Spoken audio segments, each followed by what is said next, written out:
essa casa espírita que eu trago assim no meu coração e na minha lembrança com muito carinho. Esses dias eu estava conversando com uma pessoa muito querida, muito próxima, que é uma pessoa que está muito envolvida na tarefa de servir o próximo. Cada vez mais, assim, isso tem sido o tema da sua vida, servir o próximo. Então são o tempo todo levando o alimento para morador de rua, né? Levando cobertura, levando remédio. Então, aonde ela encontra uma pessoa em dificuldade, ela faz questão de tentar de alguma forma auxiliar aquela pessoa. E aí essa amiga querida, ela estava me contando que tem um morador de rua próximo da casa dela, que ela vem ajudando com frequência. E um dia parou para conversar com esse morador de rua. E ele começou a contar um pouco da história da vida dele. Ele falou que ele morava na rua por opção, porque ele tem casa, ele tem família, mas por causa do vício ele estava naquela situação. Então essa minha amiga se propôs a ajudar, né? Perguntou para ele se ele queria mudar de vida, se ele queria reverter aquela situação. Ele disse que ele tinha muita vontade, que era o sonho da vida dele poder, de alguma forma, dar a volta por cima, sair dos vícios e tal. Então ela se propôs a ajudar, né? Procurou uma casa de acolhimento aos dependentes químicos e conseguiu uma vaga lá para ele, levou essa informação para ele e disse que, olha, você pode aparecer lá tal dia que as pessoas vão te acolher, deu o dinheiro da condução. Passado aquele dia, ela ficou sabendo que ele não foi, ele não compareceu no dia agendado. E ela se sentiu ofendida com aquilo. Aquilo magoou profundamente essa pessoa que se desdobrou para auxiliar esse companheiro e ele simplesmente ignorou sua ajuda. E ela ficou ofendida com aquilo. E essa história me colocou numa profunda reflexão com relação ao mecanismo da caridade. Como é que funciona de fato esse sentimento chamado caridade, que nós vivenciamos muito mais no campo da teoria do que realmente na prática? Que tem dessas coisas, né? Essas situações intricadas na nossa vida, que às vezes a gente quer ajudar, mas a pessoa não quer ser ajudada, e isso nos incomoda. E quando eu estava refletindo sobre aquilo, eu falei, isso dá uma palestra. Porque o que é uma palestra para nós expositores espíritas? É aquilo que a gente precisa resolver dentro de nós. Por isso a gente busca. Para que primeiro a gente possa sanar algumas dúvidas que nós temos e depois poder dividir dentro das nossas limitações de entendimento. E intuitivamente me chega o tema, extraído lá daquela mensagem belíssima de Francisco de Assis. É dando que se recebe. Então nós vamos falar sobre isso. Vamos tentar aprofundar nos próximos minutos, respeitando as nossas limitações, o que a gente compreende sobre esse mecanismo da lei do amor de Deus. O que seria esse dar e receber? Porque a poesia de Francisco de Assis, que também é uma oração e que também se transformou numa canção,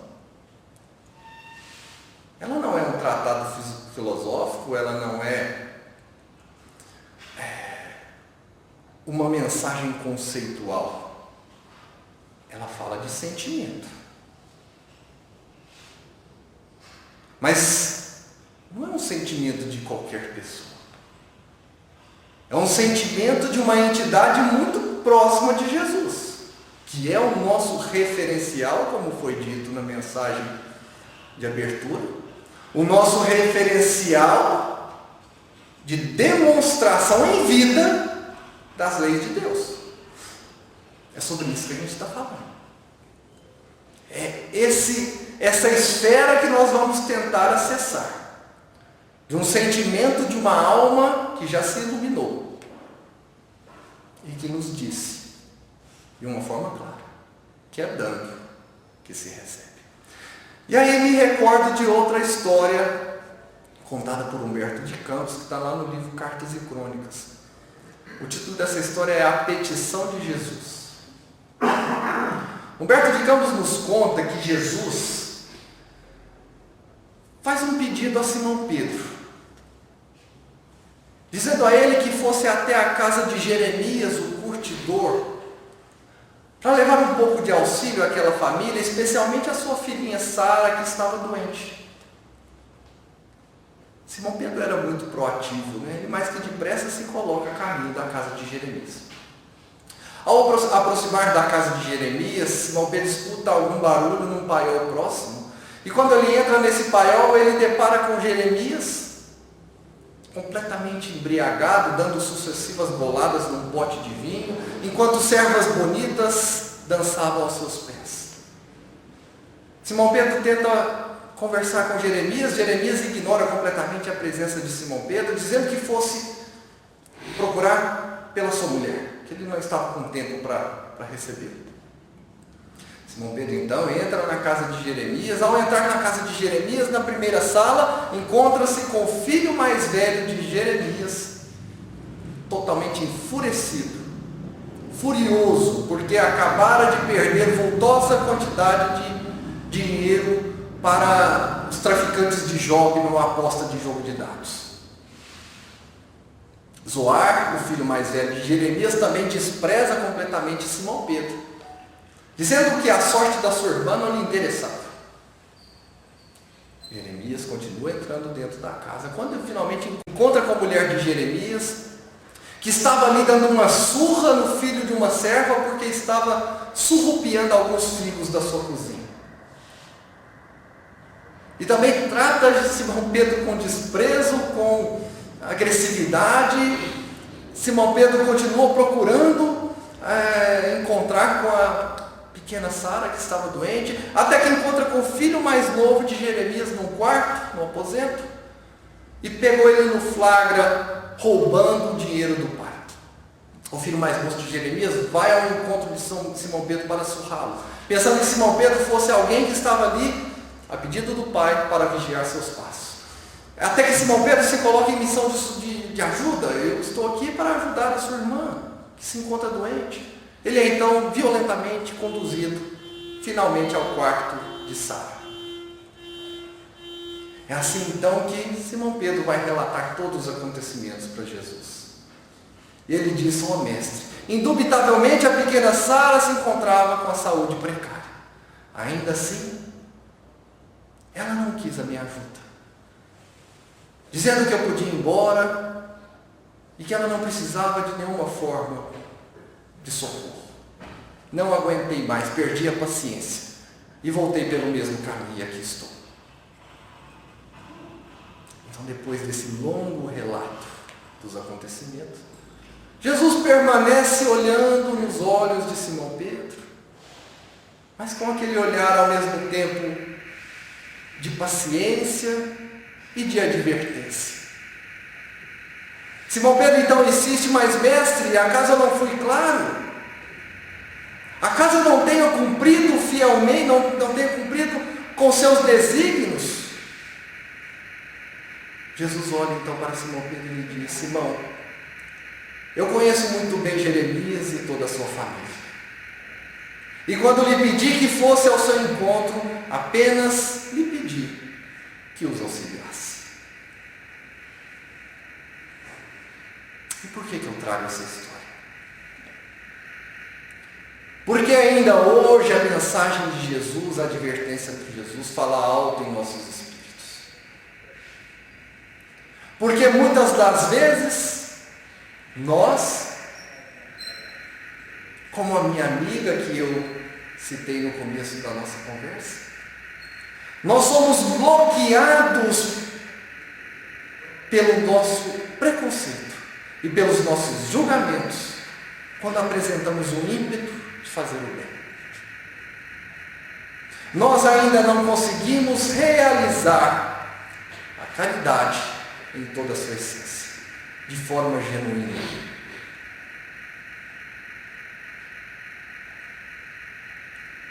E a mensagem de Jesus fala alto em nossos corações. Ele permanece nos dizendo: meu filho, apenas lhe peço que os auxilie, e mais nada. Apenas plante a semente do bem, conforme foi contado por ele na parábola do semeador. Jesus nos diz: o semeador saiu a semear. Jesus não menciona sobre os frutos. Ele não fala de colheita. Apenas nos diz que o semeador saiu a semear. Ele fala da semeadura e fala dos diversos terrenos que nós podemos encontrar na ocasião da semeadura. E conforme o tipo de terreno, aquela semente pode ter um desenvolvimento diferente. As condições para a germinação da semente, elas são diferentes. Mas em matéria de caridade, na maioria das vezes nós somos convidados para a semeadura. A colheita não nos pertence.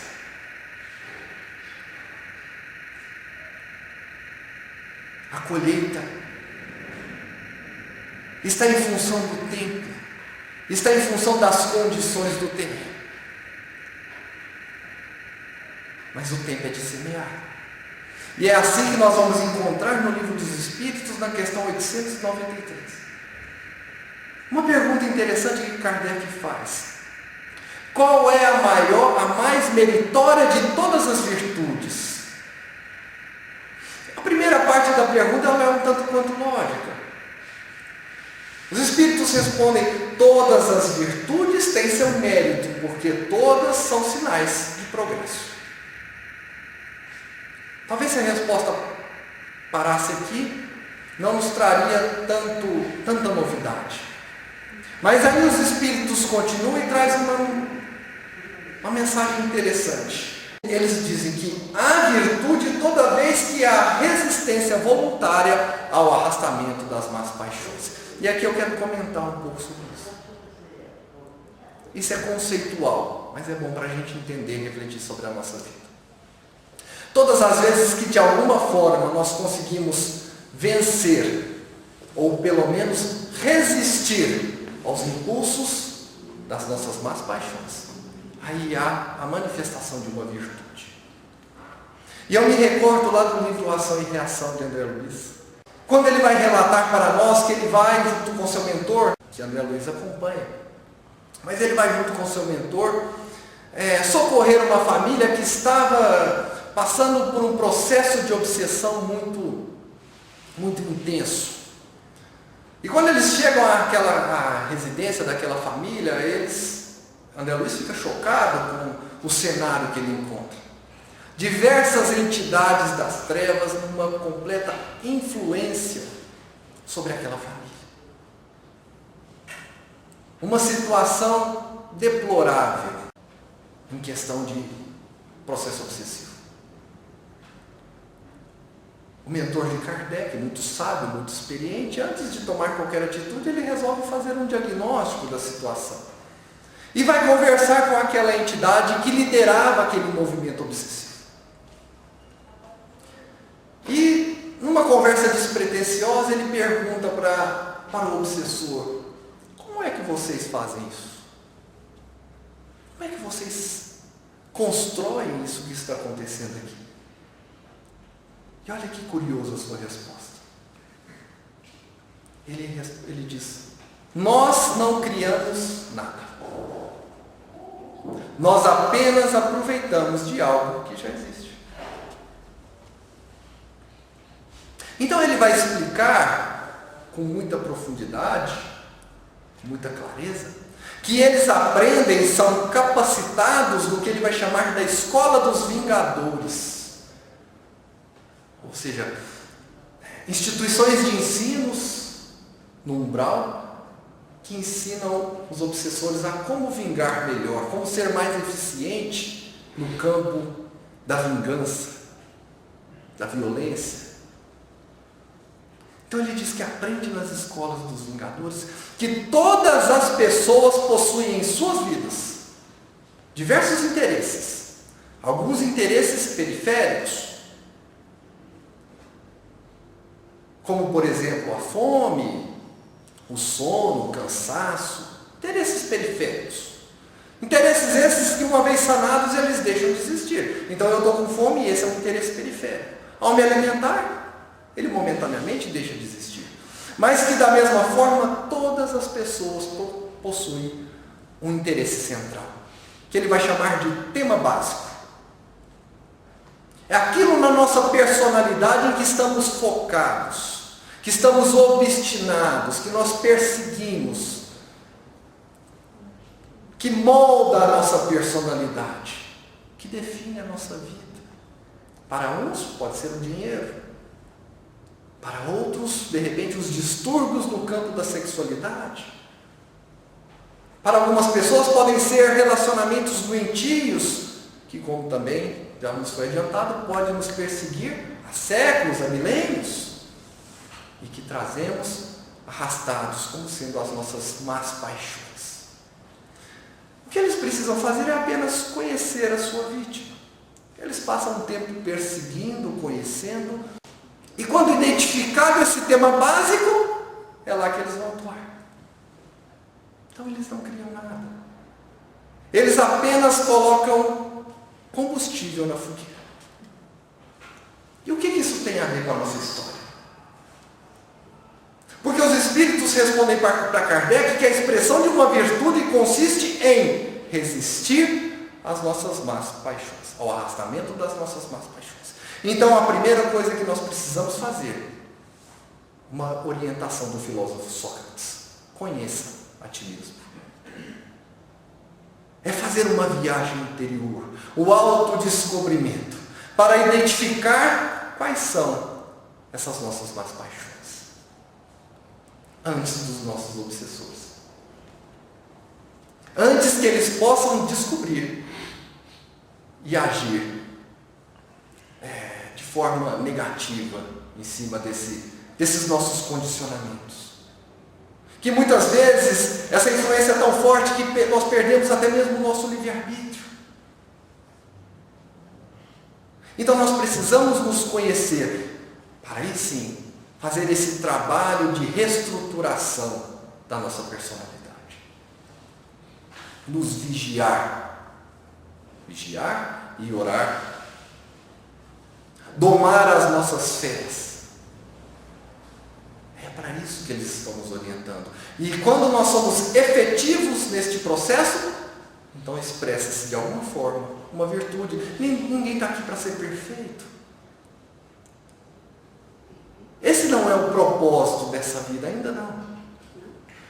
No entanto, no momento, os objetivos são modestos. Nós precisamos solucionar um por vez. Mas precisamos priorizar. A felicidade ainda não é deste mundo, nos orientou Jesus. Muito bem, como é que eles finalizam a resposta, né? A mais meritória, ele diz, mas a sublime da virtude consiste no sacrifício do interesse pessoal para o bem do próximo, sem oculta intenção. A mais meritória é aquela que está fundada sobre a mais desinteressada caridade. Então, todas as vezes que nós conseguimos resistir ao arrastamento das nossas más paixões, há a expressão de uma virtude, mas aquela que se encontra de forma mais sublime, onde nós alcançamos o auge da expressão da virtude, é a prática da caridade, de forma genuína e desinteressada. É o dar e receber de Francisco de Assis. E que Emmanuel vem trazer uma frase que traz a mesma ideia, mas de uma forma um pouco mais sofisticada. Emmanuel diz: quem ajuda é ajudado, encontrando em silêncio a mais segura fórmula de ajuste aos processos da evolução. É a mesma ideia, um pouco mais trabalhada, um pouco mais elaborada.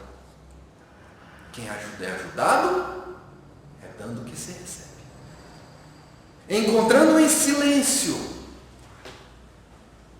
Então esse é um trabalho silencioso. Precisamos calar os nossos preconceitos, calar os nossos julgamentos. Não podemos fazer como Simão Pedro, que deixou o seu julgamento falar mais alto e impedir o exercício no bem. Aí dessa forma, encontraremos em silêncio a mais segura fórmula de ajuste aos processos da evolução. Então vamos construindo esse raciocínio. E aí nós vamos encontrar, lá no livro do Evangelho segundo o Espiritismo, no capítulo Sede Perfeito, Kardec vai fazer uma espécie de radiografia daquilo que ele vai chamar do homem de bem. E tem um trecho nessa mensagem que ele diz que o homem possuído pelo sentimento de caridade e de amor ao próximo faz o bem pelo bem, sem esperar recompensa. Paga o mal com o bem, toma a defesa do fraco contra o forte e sacrifica sempre o seu interesse à justiça.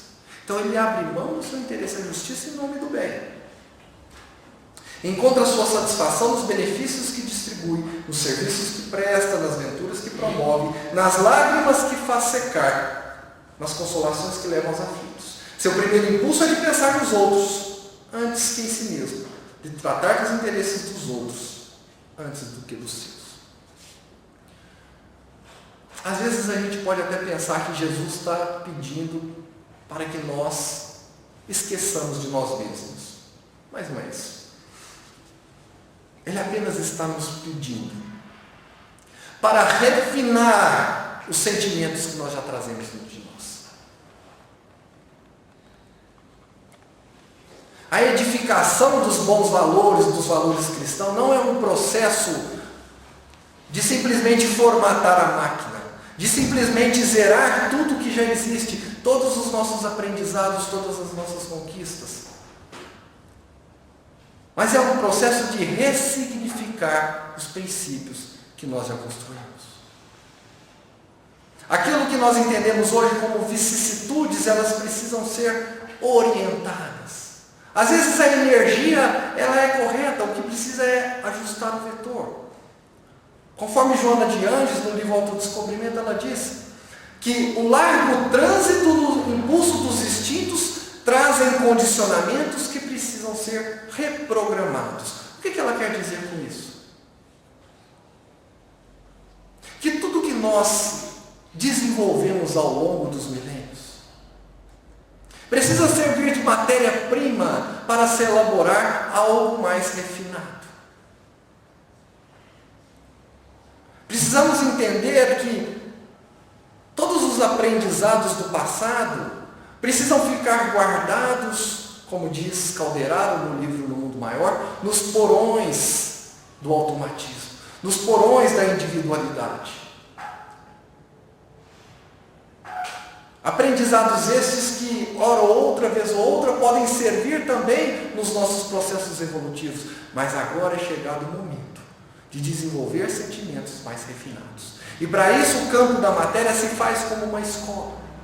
Nós estamos aqui para aprender. Mais uma vez, o convite não é, neste momento, para a perfeição, mas sim para o aperfeiçoamento. Sede perfeitos, como perfeito é o vosso Pai Celestial. Ou seja, busque o aperfeiçoamento na medida do entendimento daquilo que é perfeição para nós. Então a escola, a vida material é uma escola. E a família é o jardim de infância. É lá que nós damos os primeiros passos neste aprendizado sobre o que é amor. É ensaiando inicialmente com os nossos laços familiares, com os nossos vínculos afetivos, dentro da consanguinidade, dentro desse ambiente que nos convida a desenvolver sentimentos mais refinados. Amando nossos pais, amando nossos filhos, amando os nossos cônjuges. Mas muitos podem dizer, mas ainda não é um amor puro. Porque mesmo este amor é um amor condicional. Muitos amam seus companheiros, seus maridos, suas esposas, mas no primeiro tropeço no relacionamento, este amor se esfria, às vezes até mesmo se acaba. Então não é amor genuíno, é amor. É a semente do amor, que está sendo plantada ainda no terreno árido das nossas imperfeições, que está tentando ganhar espaço em meio aos espinheiros dos nossos vícios morais.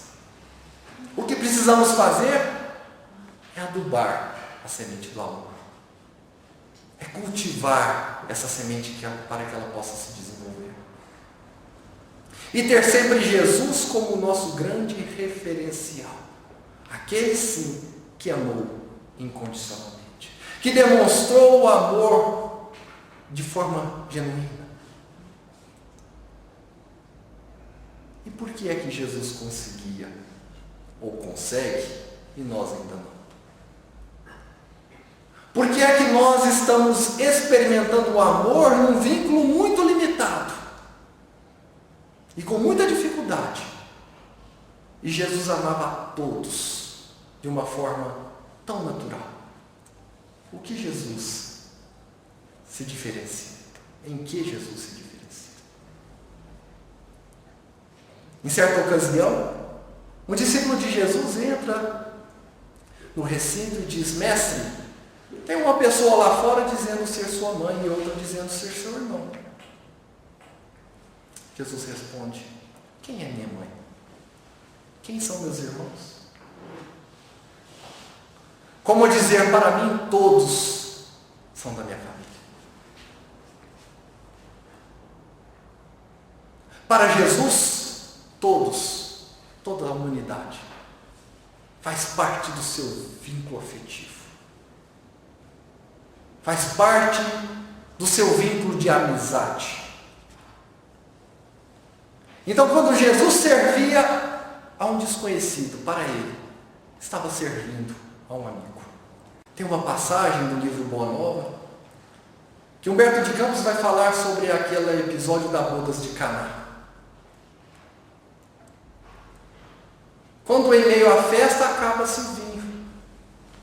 E Maria, mãe de Jesus, exige que seu filho fizesse alguma coisa. Ela sabia das suas potencialidades. Jesus diz à sua mãe: mãe, ainda não é chegada a minha hora. E Maria, com a sua autoridade de mãe, exige que ele solucionasse o problema. Ele então manda trazer alguns potes de água e, operando sobre as leis da natureza, aquilo que chamamos de milagre, ele transforma a água em vinho e a festa continua. Passado algum tempo, Simão Pedro, sempre o mais afoito, pergunta a Jesus: mestre, com respeito ao episódio das bodas de Caná, daquela forma, o senhor não estaria de alguma maneira incentivando a embriaguez? Jesus então responde: Simão, acaso nunca tem experimentado a alegria de servir a um amigo?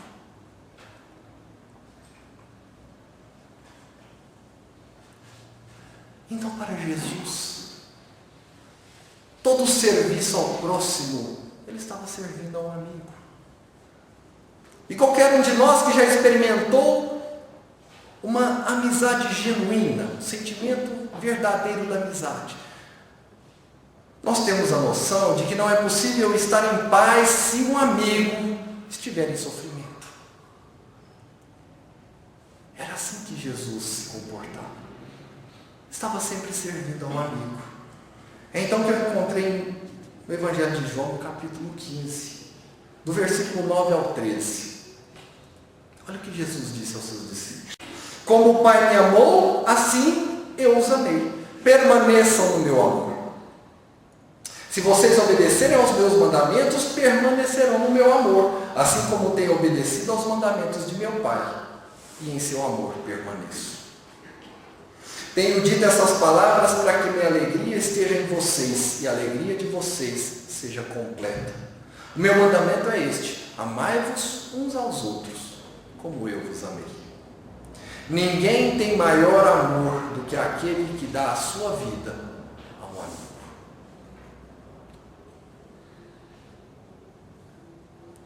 Então Jesus amava a todos, como nós amamos os nossos amigos.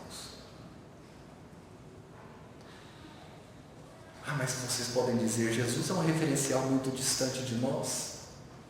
E aquele que está muito distante soa o impossível. Mas todos nós conhecemos alguém que já transita pelo campo da caridade com muita facilidade, que já consegue enxergar o irmão caído ao seu lado como um amigo. Chico Xavier era alguém que já trazia esse sentimento. E existe uma história que também está disponível na internet, que o expositor Adelino da Silveira nos conta a respeito de uma personalidade, de um personagem da vida de Chico, muito singular, que vocês já devem ter escutado falar, a respeito do Jorge. O Jorge era um morador de rua da cidade de Uberaba nos tempos de Chico Xavier. O Jorge visitava todas as reuniões públicas. E naquele instante em que se fazia aquela fila, muitas vezes madrugada afora, todos querendo receber o acolhimento do Chico, lá estava o Jorge. Jorge entrava na fila. Um rapaz de passos largos, de pele escura, cabelo enrolado. Adelino nos relata que provavelmente alguém que tomou muito poucos banhos em sua vida, pelo odor desagradável que exalava, que trazia em sua boca dentes apodrecidos, sempre com feridas na boca, nos lábios ressecados, que na maioria das vezes provocava uma certa repulsa das pessoas que estavam em volta, mas ele estava lá na fila. Quando chegava a vez de Jorge ser atendido pelo Chico, Chico dedicava um tempo a mais para o Jorge. Colocava Jorge sentado ao seu lado e conversava por longos minutos. Isso às vezes incomodava as pessoas que estavam na fila. Mas Chico se dedicava com muita renúncia e atenção para Jorge. Ria das suas histórias. Adelino nos conta que nunca viu Chico mencionar, quando Jorge se aproximava para conversar de Chico, nunca viu Chico mencionar o afastamento. Era praticamente o nariz do Chico dentro da boca do Jorge. Uma certa hora, Chico discretamente colocava algumas moedinhas no embornal do Jorge, se levantava, dava um longo abraço no Jorge, beijava seu rosto, e o Jorge beijava o rosto do Chico. E ali ficava o sangue dos lábios do Jorge. Adelino nos conta que nunca viu Chico se limpar, nem na frente, nem na ausência de Jorge.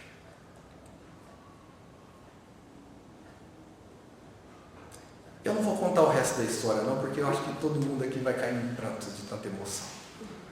Vai na internet que tem o final dessa história que é belíssimo.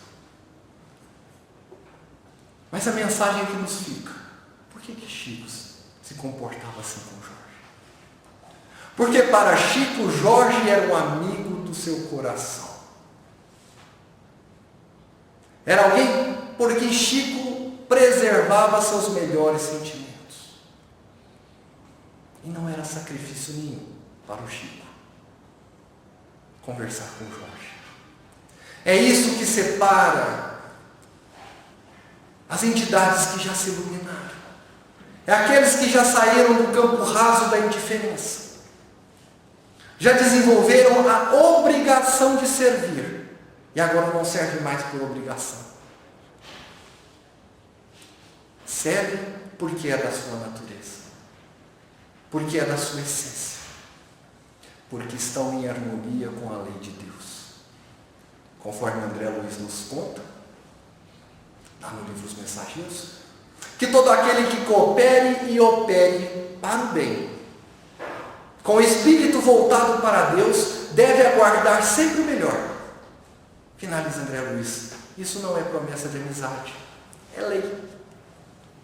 Então aqui nós não estamos filosofando, nós não estamos romantizando nada, nós estamos falando de uma lei divina, a lei do amor. Essa lei que é como um sol que irradia diversos raios da benevolência, do altruísmo, do perdão, da misericórdia, mas todos os sentimentos que estão debaixo do guarda-chuva da lei do amor. E como é que opera essa lei? Como é que opera a lei do amor? É dando que se recebe. Qual seria esse mecanismo? Que, como falamos no início, aparenta ter aspectos tão intricados, que muitas vezes nos fazem até recuar. Seria o dar e receber de Francisco de Assis, ou o ajudar e ser ajudado de Emmanuel, ou fora da caridade de Kardec? Seria como essas trocas mercantis que estamos acostumados? Eu empresto algo para alguém, aquela pessoa me devolve. É dando que se recebe. Eu vendo algo para alguém, a pessoa me paga. Quem ajuda é ajudado. Seria dessa maneira que se opera a lei do amor de Deus. Emmanuel, no livro Pensamento e Vida, lá no capítulo Auxílio, ele vai nos explicar exatamente como é que se opera essa lei. Qual é o mecanismo da lei do amor de Deus? E ele vai trazer algumas metáforas para nos explicar, e ele inicia este capítulo dizendo que a eterna providência é o reservatório do amor infinito, em doação permanente, solicitando canais de expressão que o distribua aos quais provê com matemática precisão. O que Emmanuel está querendo dizer com isso? Que Deus é sempre uma usina inesgotável de amor. Então o amor sempre se origina de Deus. O amor não nasce em nós. O amor nasce em Deus.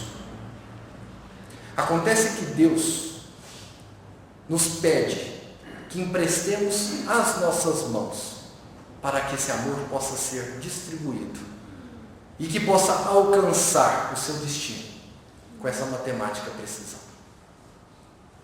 Emmanuel então dá como exemplo os rios, os córregos.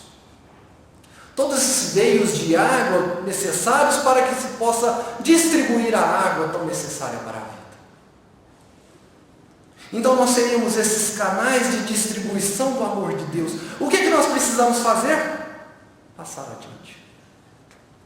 Dar o fluxo, dar vazão. Porque quando represamos em nós, através dos nossos atos de egoísmo, esse amor represado em nós, ele vai gerando detritos. Como a água represada vai criando um aspecto de pântano, perdendo a vida, perdendo a pureza. Então o que nós precisamos é passar adiante. E à medida que esse amor passa por nós e nós permitimos que esse amor, que esse fluxo do amor, que essa corrente do amor continua, nós estamos automaticamente nos purificando. Como a água corrente purifica e limpa os córregos. E aí a gente lembra daquela metáfora do Mar da Galileia. Esse cenário tão conhecido das histórias de Jesus. Quantas histórias do Cristo é narrado naquele cenário? Jesus recruta muitos de seus discípulos, pescadores do Mar da Galileia, que na verdade é um lago chamado Mar da Galileia. Um mar de muita vida. Um mar de muitos peixes, de águas límpidas. Porque ela recebe a água dos seus afluentes e passam adiante, através do rio Jordão, que desce para o Mar Morto. Este sim represa as águas. Do Mar Morto essa água não vai para lugar nenhum. E o próprio nome diz, é um mar morto, sem vida, águas turvas, inadequado para a pesca. E aí eu encontrei no texto de Khalil Gibran: dizeis muitas vezes, eu daria, mas somente a quem merece. As árvores de vossos pomares não falam assim, nem os rebanhos de vossos pastos. Dão para continuar a viver, pois reter é perecer. Então, dar e receber não é uma troca. À medida que eu recebo, eu distribuo. E é neste processo que eu me beneficio me purificando, limpando os detritos morais que existem em mim, dando vazão ao amor de Deus que passa por mim, auxiliando o próximo. E esse ciclo, essa corrente não se cessa, ela continua, ela precisa continuar. E à medida que eu vou exercitando bem, eu também vou me dilatando. Chico Xavier era uma adutora muito calibrosa, onde muito e muito amor passava por ele. Por enquanto ainda somos caminhos muito finos e estreitos, mas precisamos nos exercitar. Precisamos, como diz Emmanuel, desenvolver as duas asas da inteligência e do amor, iluminando os nossos intelectos para que possam expandir as nossas capacidades de compreensão, mas iluminando os nossos sentimentos, amando ao próximo conforme nos amamos, desenvolvendo também o alto amor. Afinal de contas, ninguém pode dar aquilo que não tem. Então, antes de exercitar o amor, precisamos desenvolver o amor em nós. Precisamos permitir que o amor de Deus possa realizar essa purificação interior, para então estarmos preparados e imitar a natureza, conforme diz o Papa Francisco. Os rios não bebem a sua própria água. As árvores não comem do seu próprio fruto. O sol não brilha para si mesmo. As flores não perfumam para si próprio. Servir é uma regra da natureza. Ser feliz é muito bom.